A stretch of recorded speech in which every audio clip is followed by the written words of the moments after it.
बदीन में रिपोर्ट करे विया अल्ताफ़ मेमण।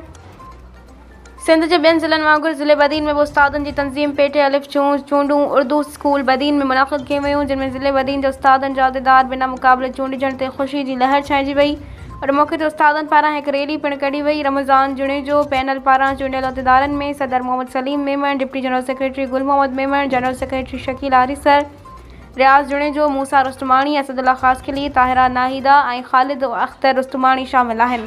और मौक़े ते सभिनी चूंडियल अॻवाणनि खे अजरक पारायूं वयूं। अॻवाणनि सभिनी वोटरनि जा थोरा मञींदे यकीन ॾियारियो त उस्तादनि जा मसइला हर सूरत में हल कराया वेंदा। हिननि चयो त ट्रेज़री ऑफिस ऐं एजुकेशन ऑफिस में मौजूदु करप्शन ख़िलाफ़ भरपूर कार्रवाई कई वेंदी। अॻवाणनि मुतालबो कयो त बायोमेट्रिक निज़ाम जा इख़्तियार ज़िले सतह ते ॾिना वञनि ऐं बंदि पियल स्कूलनि खे फ़ौरी तौर ते फ़ाल कयो वञे।